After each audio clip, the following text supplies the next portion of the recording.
D'être ici présent pour les vœux de la Data Governance Alliance 2025, jeune association puisqu'on n'a qu'un an et demi d'existence, autour du sujet de la gouvernance des données. On reparlera pourquoi cette association. Tout d'abord, je tiens à remercier Cardam Digital, membre d'honneur de l'association, qui nous a fait l'honneur de nous recevoir ce soir. Et Ève, primeur aux femmes aussi. Il n'y en a pas beaucoup dans l'Assemblée, pour nous faire une petite introduction. Pourquoi Cardam nous reçoit ce soir. Bon, déjà, bonsoir à tous. Un grand merci d'être venus dans nos locaux pour cette soirée de vœux. Donc, Cardam Digital, pour nous, la donnée, la sécurité de la donnée, ça a toujours été au cœur de nos préoccupations, d'autant plus maintenant avec le contexte international qu'on connaît tous. Donc, on parle de données personnelles, de données de consommation électrique, de données de consommation énergétique. Nous, on commence à découvrir le milieu de la flexibilité énergétique, et ce qui est très intéressant. Et également, bientôt, on aura tout ce qui va être les données de consommation d'eau, qui est le prochain gros challenge à adresser. Donc, c'est un sujet très intéressant et très structurant que tu portes. Je suis ravie que toutes ces têtes pensantes puissent contribuer à agrémenter un peu ce sujet qui est vraiment crucial. Voilà. Merci Ève. Alors pourquoi une nouvelle association autour de la gouvernance des données? Vous l'avez compris, la donnée est un élément central de notre ère numérique. Quand on voit ce qui se passe aujourd'hui aux États-Unis avec les acteurs de la tech qui prennent quelque part le pouvoir et le contrôle d'un État, on voit bien que c'est un élément de souveraineté, un véritable enjeu de souveraineté, mais pas uniquement pour les États, pour un citoyen bien entendu, et pour des entreprises, pour des organisations. La donnée, en fait, c'est un actif digital. Je pense que Philippe Pérignard, ici, qui était ancien Bouygues Télécom, pourra nous en dire beaucoup à ce sujet, doit être qualifié, authentifié, sécurisé, qui est transversal à de multiples secteurs. Et j'insiste sur ce sujet car aujourd'hui on entend beaucoup parler de data space qui sont très verticaux sur la santé, l'énergie, le carbone, les espaces, que sais-je. En fait, est-ce que la donnée, elle a une odeur, entre guillemets? Voilà. Est-ce qu'elle doit être segmentée, localisée à un seul secteur? Quelque part, je dirais, une donnée d'eau, elle peut être très bien utile pour de la flexibilité énergétique et vice-versa. Une donnée de présence dans un bâtiment, donc d'occupation des espaces, elle va être utile à la fois pour l'eau, pour l'énergie, pour la santé, que sais-je. Donc en fait, vouloir compartimenter les données dans des data spaces sectoriels n'est pas forcément une bonne idée. Qui doit la donnée, elle doit aussi faire émerger une économie autour de l'usage et du partage de la donnée. Vous allez me dire, mais c'est quoi? Ça veut dire quoi? Eh bien, en fait, on se rend compte qu'on arrive à des nouveaux modèles. On va en parler juste après. Et la Commission européenne veut effectivement, avec le Data Act, promouvoir une économie autour du partage de la donnée. Si chacun reste à prendre sa donnée et la garder pour soi, on n'aura pas justement cette ouverture, ce partage de la donnée, et en fait, quelque part, une économie plurielle, libre autour de cette donnée. Et donc, on n'arrivera pas non plus à réduire l'empreinte carbone, notre empreinte carbone, à optimiser l'usage du numérique. Je pense que c'est essentiel. Ceci étant, on est juste à l'aube d'une nouvelle histoire, une nouvelle ère qu'on doit écrire ensemble. Car c'est des modèles qui sont complémentaires aux modèles existants. Je souligne un sujet que la DGA a mis en évidence récemment, c'est que la notion de propriété de la donnée n'existe pas dans le droit privé. Donc en fait, on ne peut pas aujourd'hui prétendre être propriétaire d'une donnée comme on est propriétaire d'une information. On parle de propriété intellectuelle sur des bases de données, mais pas sur une donnée telle qu'elle est. Hein, je prends je sais pas moi, une photo, enfin une donnée de température, elle est, même si la sonde de température appartient à quelqu'un, un acteur, elle est dans un local qui appartient à quelqu'un d'autre. Et l'action, elle est peut-être aussi liée au locataire. Donc en fait, cette donnée, on voit bien qu'elle est multiple. Donc en fait, cette notion de propriété de données est essentielle, d'où la nécessité de partager ces données. La valeur, elle n'est pas dans la propriété de la donnée, elle est dans l'usage et les services qu'on va apporter à ces données. C'est essentiel parce qu'en fait, déjà là, on vient de voir qu'on va à l'encontre de certains modèles acquis. Un sujet dont on parle peu ou pas assez, je trouve, c'est le sujet de la traçabilité de la donnée. Pourtant, c'est un enjeu de société.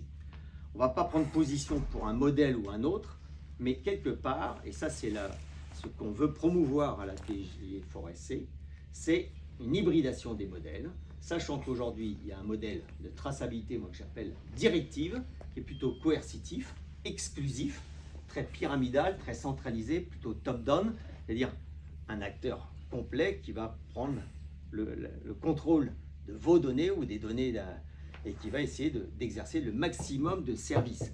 C'est aussi un État qui, par le contrôle des données, va pouvoir être très directif dans l'action de ses citoyens. Ça peut marcher, si ce n'est que dans ces cas-là, on arrive dans des modèles qui sont très pauvres et où l'usager n'est qu'un exécutant. Et je pense que on n'arrivera pas à responsabiliser une société, des citoyens, des entreprises, si on n'est que dans ce modèle-là. Donc effectivement, il faut aller vers aussi un modèle de traçabilité informative,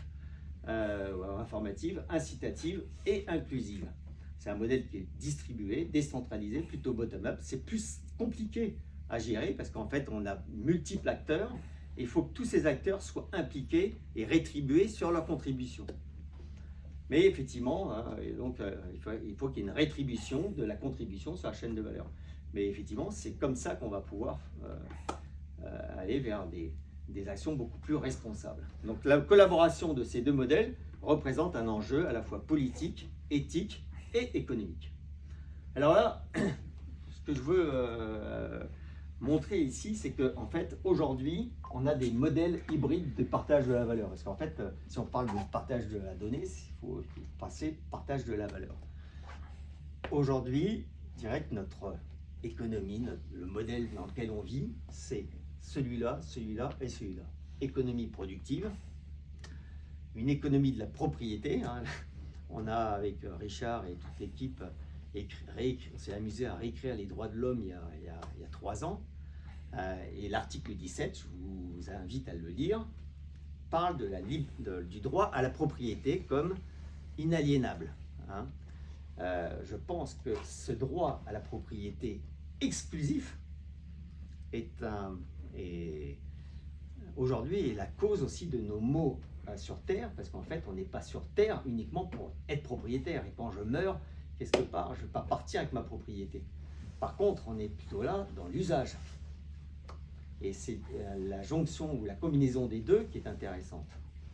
Mais c'est une question de mindset, c'est-à-dire comment changer le mindset de nous tous, dans le sens, je n'ai plus pour bénéficier d'un usage plutôt que d'une propriété. Si le résultat est le même.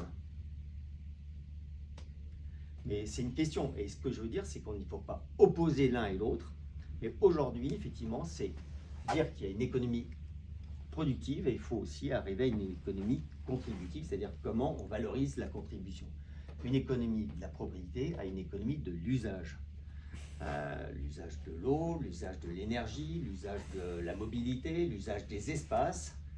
On peut très bien imaginer une société plus de l'usage. Nos enfants, ou les jeunes générations, sont beaucoup plus dans cette approche-là. Donc c'est comment maintenant le contractualiser, le valoriser. Pareil, on est aujourd'hui, les lois sont sur des engagements de moyens. On voit qu'en fait, on a multiplié les lois, mais en fait, on arrive à des impasses. Parce qu'en fait, quand on ne parle que de moyens, c'est pas en imposant des moyens qu'on va effectivement arriver forcément à des résultats. Parce qu'en fait, surtout quand on est sur des systèmes complexes. On a vu, par exemple, avec les gilets jaunes, on touche à un problème, on en crée 10 autres. Voilà, donc c'est vrai qu'on voit aujourd'hui, je ne vais pas polémiquer, mais il y a eu le décret Bax sur la flexibilité énergétique, enfin sur les automates. Donc c'est un engagement de moyens, alors qu'en fait, ça serait mieux qu'on parle d'engagement de résultats pour arriver à la flexibilité énergétique des bâtiments. Donc ça, c'est des sujets, et on voit bien que pour passer à ces modèles-là, la traçabilité, la maîtrise de la traçabilité de la donnée est essentielle. Enfin, ce qui veut dire qu'en fait, tous les acteurs doivent changer.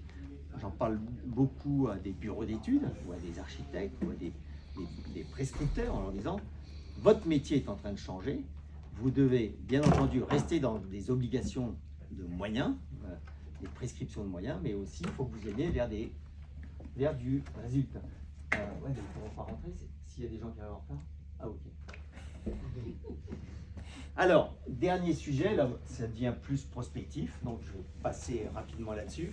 Mais c'est simplement parce que, effectivement, si on va sur des moyens, est-ce qu'il n'y a pas intérêt à avoir d'autres référentiels que le numéraire pour ne pas heurter les modèles économiques en place et récompenser les contributions positives en utilisant d'autres référentiels tels que des jetons ou tokens, fléchés ou pas.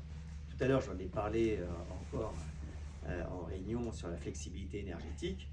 Et Laurent Schmitt, tu peux nous dire qu'est-ce qui se passe en Angleterre? En Angleterre, Octopus Energy vient de lancer des tokens pour permettre de valoriser la flexibilité dans les bâtiments. Ça date d'il y a quelques... justement les modèles établis. C'est-à-dire que c'est du plus. C'est du plus.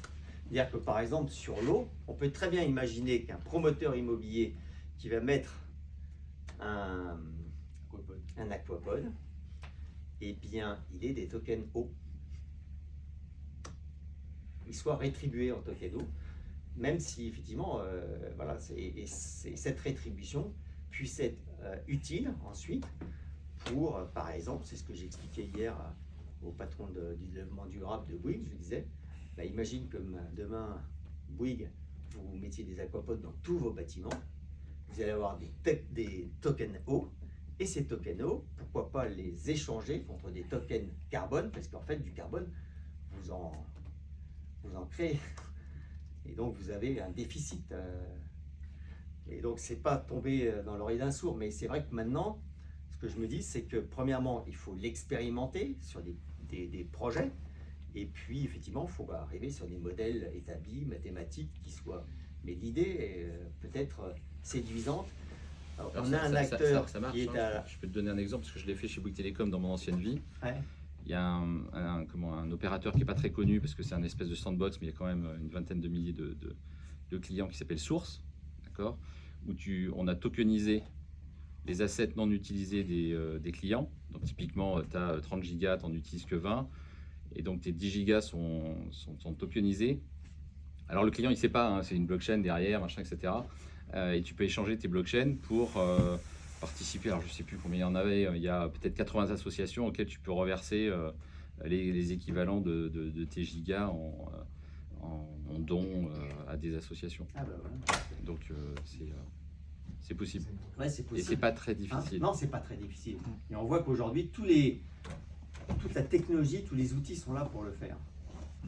Donc après, c'est le passage à l'acte. Mais bon, je pense qu'effectivement, si on veut résoudre les problèmes, les enjeux qu'on a aujourd'hui, c'est effectivement ne pas remettre en cause les modèles établis, parce que ça c'est impossible, mais arriver avec des économies complémentaires qui vont permettre de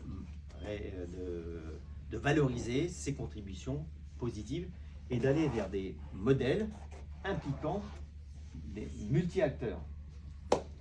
On a à la DG Forest un membre qui s'appelle Magma, avec Mathieu Mercadou-Melki, qui a monté une plateforme justement qui permet de rétribuer les acteurs en token. Et donc, il crée un jumeau numérique du bâtiment avec un Digital Twin Token qui a une valeur. et qui prend de la valeur en même temps que la valeur servicielle du bâtiment augmente. Alors, donc le propriétaire va investir et mettre un fonds pour ce token, et ensuite effectivement ça amorce la valeur du token qui va permettre de rétribuer à la fois, je sais pas moi, l'installateur électricien qui met à jour la maquette numérique, ou le locataire qui a un comportement positif et qui permet de répondre à des enjeux d'efficacité énergétique par son comportement, et donc de réduire la consommation énergétique du bâtiment, etc. etc. Vous voyez, donc je pense que... Ou le titulaire qui va mettre son DE sur le papier, c'est génial. Le seul problème, c'est qu'il faut que l'asset initie la pompe en mettant de l'argent dans le système, et qu'en 2025 et fin 2024, c'est un petit peu compliqué. Alors justement, mais sincèrement... Je veux pas être mauvaise... Non, mais... aujourd'hui, donc ce modèle, là on n'est pas là pour discuter du modèle Magma, si ce n'est que ce que j'ai appris, c'est que là il est parti à Dubaï, à Miami, et là il est en train de prendre des dizaines, voire des centaines de bâtiments avec des assets qui ont bien compris l'intérêt d'aller dans ce sens-là. C'est clair que, voilà, on a parlé ce matin des différences de modèles, en opposant le modèle français avec le modèle anglo-saxon. C'est des asset managers français qui ont dit ça, et qui dit de toute façon les modèles anglo-saxons vont arriver vers nous, mais aujourd'hui on a des modèles français où certains sont un peu frileux. Voilà. Donc, mais je pense qu'on a tout intérêt à aller vers ces nouveaux modèles qui nous permettent effectivement d'aller vers des bâtiments vertueux et d'impliquer tous les acteurs.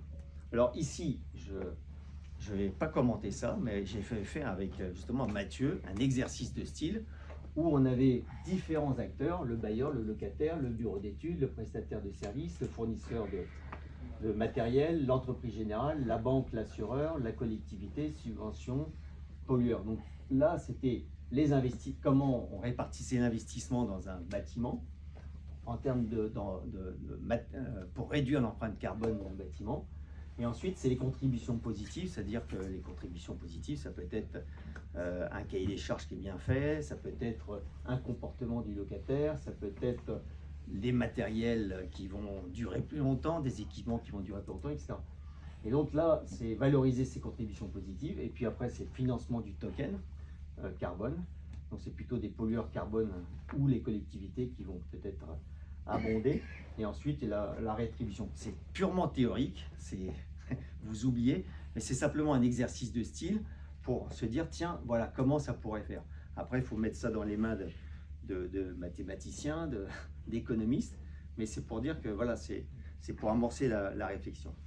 Alors, je change, donc ça c'était un peu la vision, c'est ce qu'on veut faire. Pourquoi il y a cette association? Vous avez compris qu'en fait, là on parle de nouveaux modèles, mais tout ce qu'on vient de dire, ça ne peut marcher que si on a des données fiables, des données certifiées, des données accessibles. On est sur des partages de données.